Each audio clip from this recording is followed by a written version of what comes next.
Macular oedema എന്ന് പറഞ്ഞാൽ macular ഏരിയയിലുള്ള ഒരു ഫ്ലൂയിഡ് അക്യുമുലേഷൻ അല്ലെങ്കിൽ നീർക്കെട്ട് എന്നുള്ളത് തന്നെയാണ് രോഗത്തിൻ്റെ സ്വഭാവം.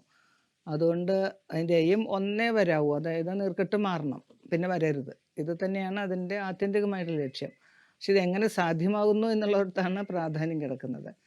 അപ്പോൾ ഈ നീർക്കെട്ട് തനിയെ വരില്ല, അതിന് പിന്നിൽ ഒരു പോസിറ്റീവ് ഫാക്ടർ, ഒരു കാരണം ഉണ്ടായിരിക്കും. ഇവിടെ വരുന്നത് കണ്ണിനകത്തുള്ള ബ്ലഡ് വെസൽസിൽ നിന്ന്, അല്ലെങ്കിൽ മാക്യുലർ ഏരിയയിലേക്ക് ആവശ്യമില്ലാത്ത സ്ഥാനത്തോ അല്ലെങ്കിൽ ആവശ്യമില്ലാത്ത സമയത്തോ ബ്ലഡ് വെസൽസ് പടരുകയോ അല്ലെങ്കിൽ അവിടേക്ക് എൻക്രോച്ച് ചെയ്യുകയോ ചെയ്ത് അതിൽ നിന്ന് ഫ്ലൂയിഡ് ലീക്ക് ചെയ്യുന്നതാണ് മെയിനായിട്ടുള്ള കാരണം.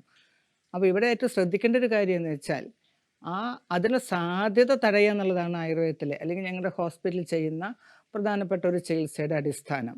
അതായത് ആ സർക്കുലേഷൻ മെയിൻറ്റെയിൻ ചെയ്യുക എന്നുള്ളതിലേക്ക് ഫസ്റ്റ് ലെവൽ ഓഫ് ട്രീറ്റ്മെൻറ്റ് ഞങ്ങൾ ശ്രദ്ധ കേന്ദ്രീകരിക്കുന്നുണ്ട്.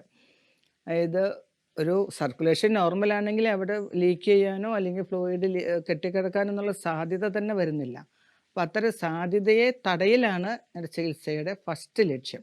രണ്ടാമത് വരുന്നത്, ഒരിക്കലും അതുപോലെ ലീക്ക് ചെയ്തത് മാറിക്കഴിഞ്ഞാലും ആ റെറ്റിനയിൽ അതിൻ്റേതായ വീക്ക്നെസ് കിടക്കും.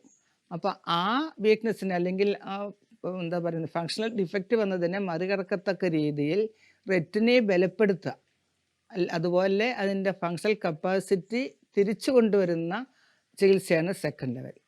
അപ്പോൾ മാതാ ഹോസ്പിറ്റലിലെ ഞങ്ങൾ ചെയ്യുന്ന ചികിത്സയുടെ രണ്ട് എയിമാണ്: ഒന്ന്, ലീക്കിംഗ് ആ ചാൻസ് ഇല്ലാതെയാക്കുക; രണ്ടാമത്, റെറ്റിനെ ഹെൽത്തി ആക്കിയെടുത്ത് വീണ്ടും അതുപോലെ കെട്ടിക്കിടക്കാനുള്ള സാധ്യതയെ തടയുക. ഈ രണ്ട് രീതിയിലാണ് ചികിത്സയുടെ ശ്രദ്ധ അല്ലെങ്കിൽ ചികിത്സയുടെ ലക്ഷ്യമായിട്ട് ഞങ്ങൾ കാണുന്നത്.